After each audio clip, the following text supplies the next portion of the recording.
साल था 1995। जौनपुर के इस सुनसान गांव से एक ठंडी हवा गुजर रही थी। ये हवा अपने साथ सिर्फ धूल नहीं लाई थी, ये अपने साथ लाई थी कुछ सरगोशियां, ठाकुर हवेली की काली डरावनी सरगोशियां। ये पुरानी हवेली गांव के बिल्कुल बाहर खड़ी थी, जैसे बर्बादी और डर की कोई निशानी हो। उसकी जो दीवारें कभी शानदार हुआ करती थीं, अब टूट रही थीं। उसकी खिड़कियां खाली आंखों की तरह उस वीरान जगह को घूरती रहती थीं। सूरज ढलने के बाद कोई उसके पास जाने की हिम्मत नहीं करता था। कहते थे वो सायों की जगह है, एक ऐसी जगह जहां गुजरा हुआ कल दफन होने से इनकार करता था और अब उसे चुनौती मिलने वाली थी। डर और अंधविश्वास के ऐसे माहौल में आया अर्जुन, एक नौजवान जर्नलिस्ट, एम्बिशियस, ड्रिवन। वो शहर के एक छोटे से न्यूज़पेपर में काम करता था। हमेशा एक ऐसी स्टोरी की तलाश में रहता था जो मामूली ना हो। भूतिया ठाकुर हवेली की अफवाहें उसके कानों तक पहुंची थीं, जैसे कोई मोहक आवाज उसे बुला रही हो। उसे जौनपुर की तरफ एक जबरदस्त खिंचाव महसूस हुआ, उस रहस्य की तरफ। वो भूतों में यकीन नहीं करता था, मतलब ज्यादा नहीं, लेकिन वो एक अच्छी स्टोरी में यकीन करता था और हवेली से वैसी ही बू आ रही थी। अर्जुन जौनपुर पहुंचा, एक नोटबुक और ढेर सारे शक के साथ, लेकिन उसका दिमाग खुला हुआ था। उसने गांव वालों की आंखों में डर देखा। जब वो हवेली के बारे में बात करते थे तो उसने उनकी आवाजों में कंपन सुना।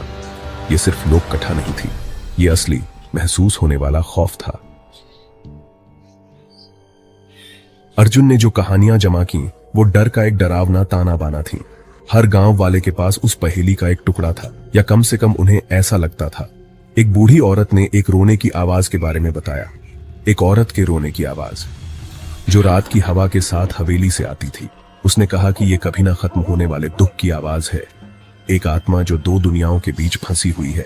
उसकी आंखें उम्र और डर से धुंधली, गहरे यकीन से भरी थीं। उसने अर्जुन को चेतावनी दी, दूर रहो, कुछ दरवाजे बंद ही रहें तो अच्छा है। लेकिन उसकी बातों ने अर्जुन की उत्सुकता और बढ़ा दी। एक और आदमी, एक किसान जिसकी जमीन हवेली की जमीन से सटी हुई थी, उसने एक अलग कहानी सुनाई। उसने कुछ परछाइयों के बारे में बताया जो शाम ढलते ही टूटी खिड़कियों के पास से तेजी से गुजरती दिखती थी। उसने दावा किया कि उसके मवेशी बेचैन हो जाते थे, पूरनमासी की रातों में डर के मारे रंभाते थे। वो अंधेरा होने के बाद कभी बाउंड्री फेंस के पास नहीं जाता था। उसने कहा कि वहां की जमीन ही शापित लगती थी। कोल्ड स्पॉट्स, अजीब सा डर। फैसला हो चुका था, अर्जुन ठाकुर हवेली में जाएगा, रात में, अकेला। यह कोई बहादुरी दिखाने की बात नहीं थी, ये जरूरत थी। वो जानता था कि अंधेरा होने के बाद कहानियां और गहरा जाती हैं। अगर कुछ महसूस करना था तो रात का ही वक्त सही था। उसने खुद को तैयार किया।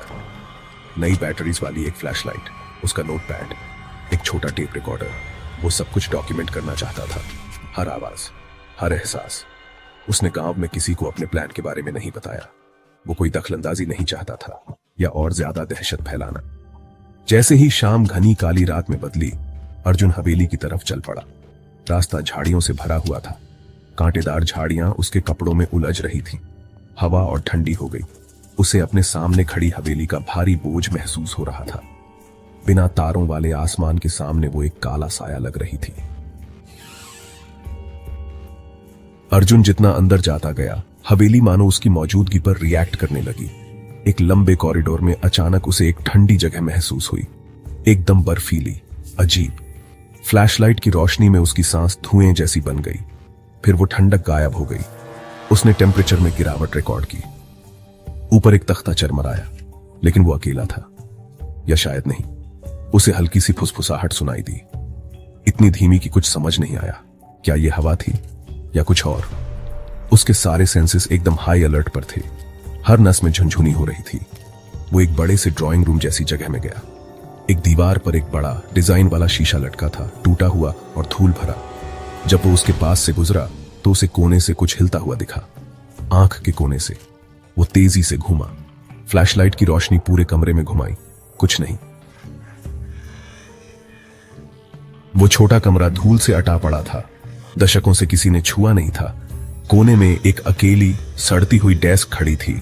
उस पर मलबे के नीचे लगभग छुपी हुई एक छोटी लेदर की जिल्द वाली किताब थी, एक डायरी। उसके पन्ने नाजुक हो चुके थे, वक्त के साथ पीले पड़ गए थे। अर्जुन ने उसे ध्यान से खोला।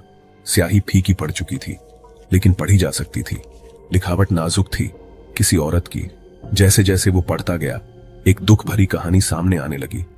अंजलि नाम की एक जवान औरत की कहानी, एक ठाकुर दुल्हन, बहुत पहले के जमाने की। अंजलि ने अपने पति के अलावा किसी और से अपने प्यार के बारे में लिखा था। एक ऐसा प्यार जिसकी इजाजत नहीं थी। उसने छुप छुप कर मिलने के बारे में लिखा, खुशी के चुराए हुए पल। लेकिन फिर डायरी का लहजा बदल गया। उसके शब्दों में डर समाने लगा। उसके पति एक जालिम और जलने वाले आदमी को उसका राज पता चल गया था। वो एक ताकतवर ठाकुर था जो कभी माफ नहीं करता। उसने उसके गुस्से के बारे में लिखा, उसकी धमकियों के बारे में। उसे अपनी जान का डर था और अपने प्रेमी की जान का भी। डायरी में लिखी बातें और भी बेचैन करने वाली हो गई। अगली सुबह अर्जुन हवेली से बाहर निकला, बदला हुआ। उसके ऊपर अंजलि की कहानी का बोझ था और उसके दुखद अंत का पक्का सबूत।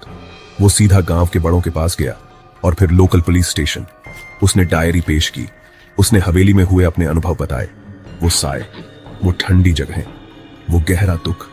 कुछ लोगों को शक था, लेकिन वो डायरी, वो ठोस सबूत, उसे नजरअंदाज करना मुश्किल था। खासकर वो आखिरी रोंगटे खड़े कर देने वाली एंट्री। पुलिस शुरू में झिझक रही थी, पर जांच करने के लिए मान गई।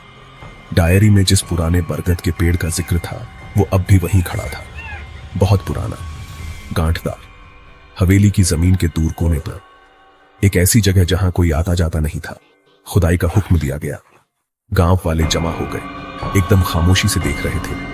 जैसे ही फावड़े जमीन में धंसने लगे, हवा में बेचैनी और उम्मीद भरी हुई थी और ऐसा लग रहा था कि अब सब कुछ खत्म होने वाला है।